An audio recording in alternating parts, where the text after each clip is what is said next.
Late round league stashes. Yes, I've got 5 sleepers for you here that could absolutely help you win your league. I'm going to dive into them. I'm going to go into detail. Make sure you listen to who they are and my details surrounding them, because some of these guys, I'm mentioning them, but I may not draft 1 or 2 of them. I'll tell you why, but they could still be league winners. So it's very important that you listen and make your decision up, because it's all up to you to make that decision. So 5 league winners here that you get after like the 10th round.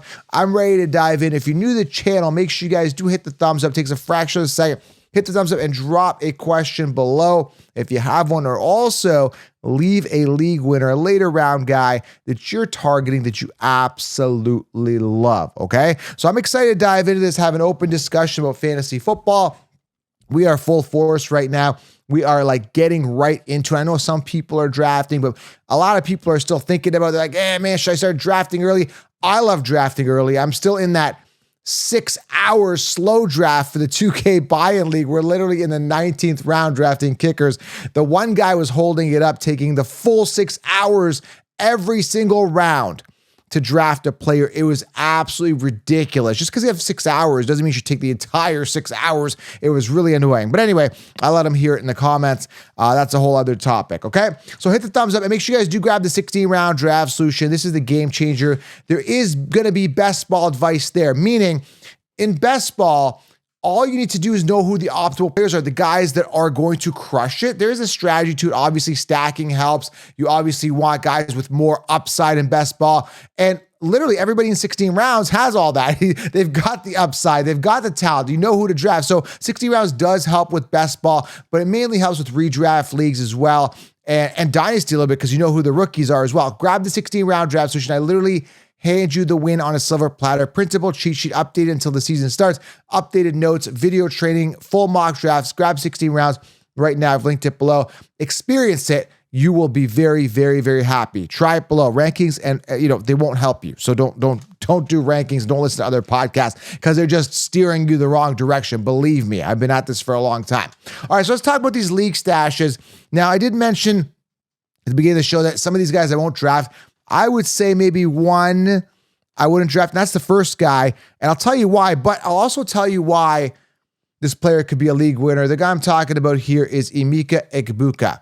Now, typically when I draft a player or I recommend them in 16 rounds, their barrier to success is minimal, right? Like there doesn't have to be like 3 or 4 different things to happen for this person to succeed.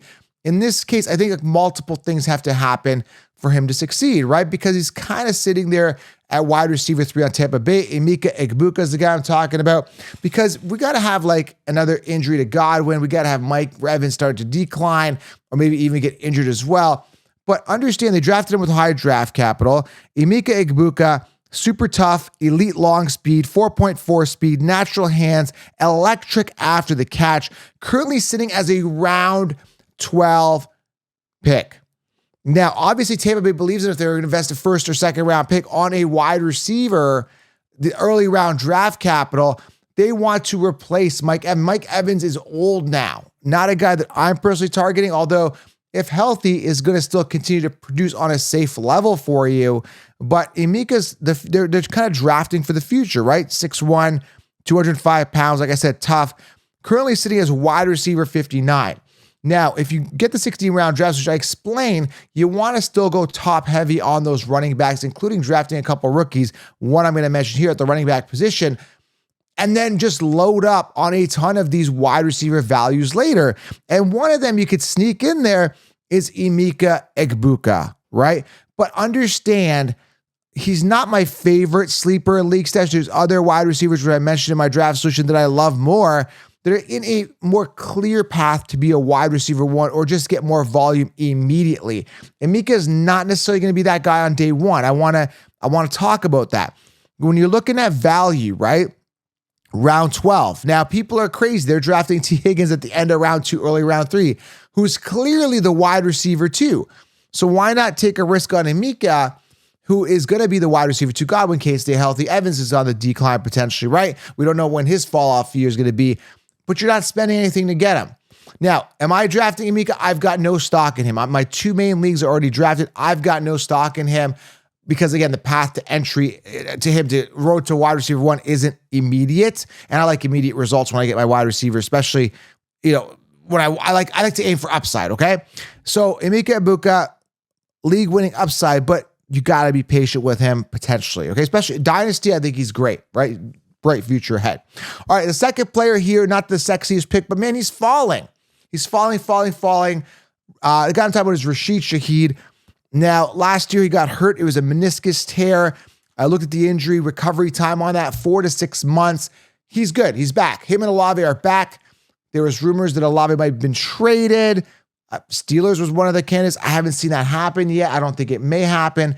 But why do I like Rashid Shaheed?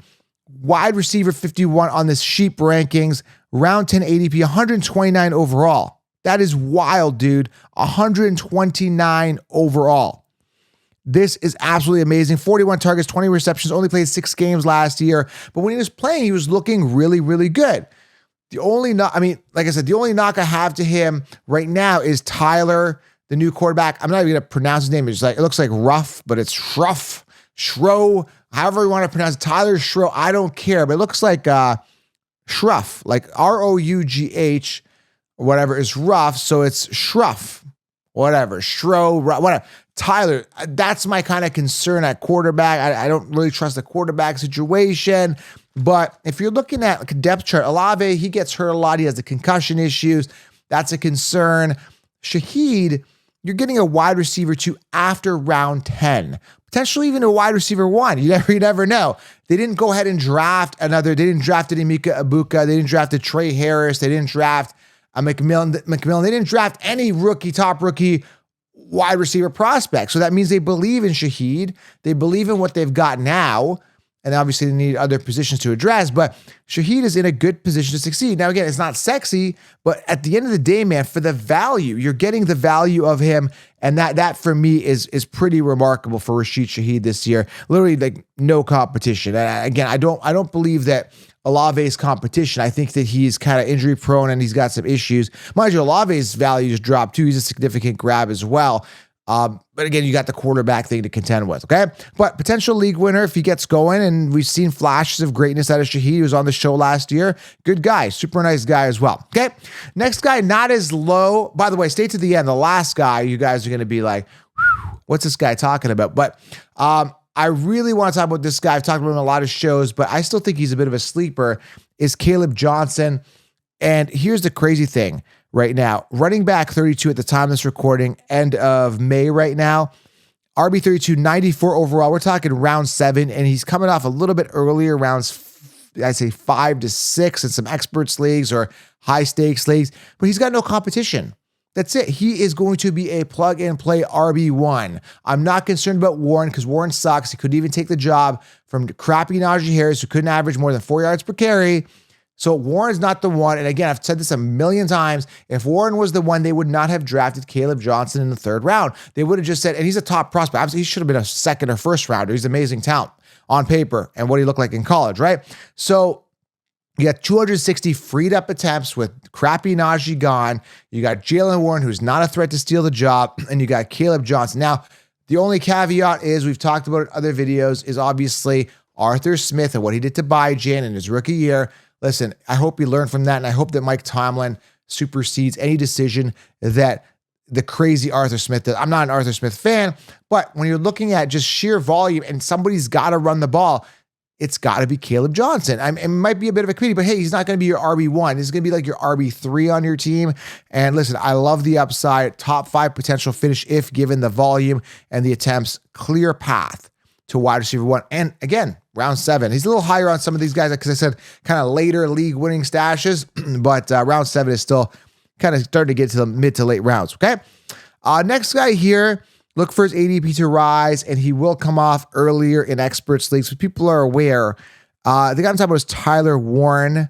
Let's pull up his little banner here.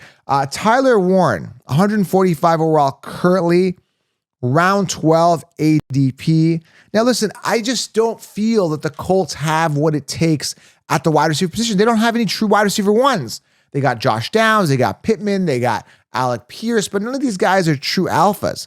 They drafted Tyler Warren in round 1 which means they're going to use him. Now, I was hearing an interview with Tyler Warren stating something along the line of like, I don't care if I'm going to block for one game and then if I catch 10 passes in the other game.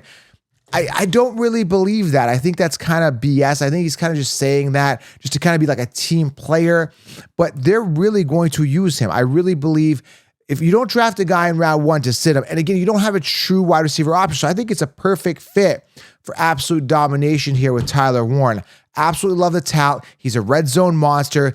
After the catch, he's crazy after the catch. He's a good route runner, great hands. He's a beast. And the fact of the matter is they don't have a true one, but you are contending with the quarterback situation yet again. I don't know if I trust Anthony Richardson. I don't know what's going on there with Jones. I don't know at the time of this recording, but whoever's at quarterback has to feed this man.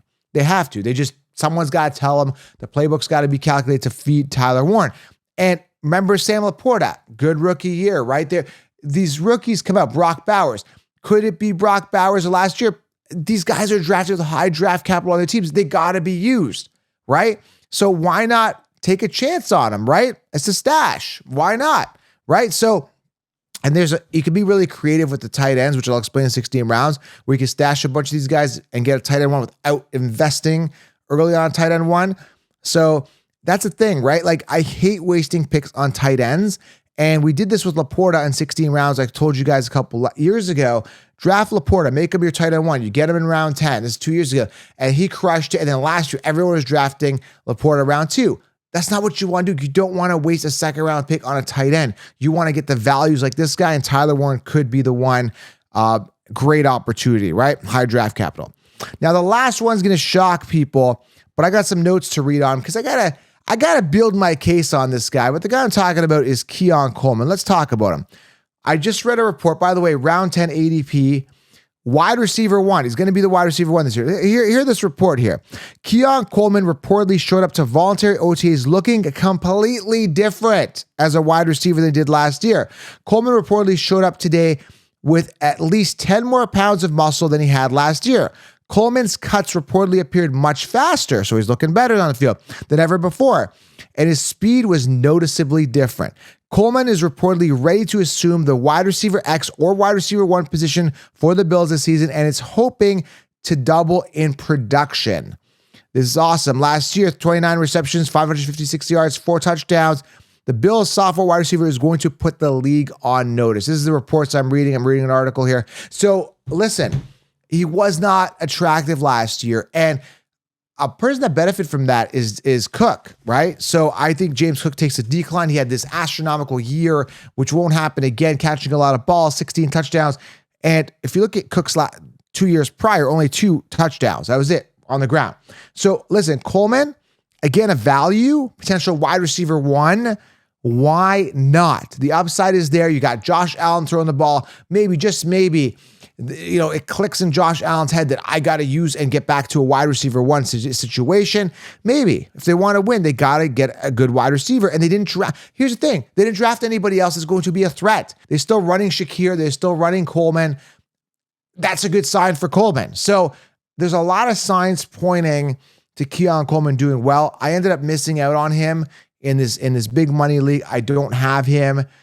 I may regret that decision later. I may be happy that I didn't fall for it 2 years in a row. It's up to you to make a decision, but all signs pointing to a good year. And don't tell me, I'm not falling for it again, Joe. Hey, I'm telling you what I'm hearing, man. It's a good situation, good value. Stash him. Stash him. Yeah, you got Josh Allen throwing the ball, no competition. And he's leaned up, he's bulked up, whatever you want to call it, right? So there's my 5 stashes for you. Great value upside. Emeka, I'm not drafting. The other guys I like. I see a lot of upside with the other players. Rashid Shaheed, I'm kind of on the fence of, but I see some major upside for Warren, Caleb, and potentially Keon with some question marks, of course. Let me know what you think. Sleepers here for you, late round sleepers for you, for that matter. And subscribe, thumbs up, and go grab 16 rounds for all the optimal players drafted each round. And go watch this video right here. This video is on some players that suck. You don't want to draft whatever side it's on here. You don't want to draft players that suck. Watch this video right now. We'll talk soon, guys. We are out.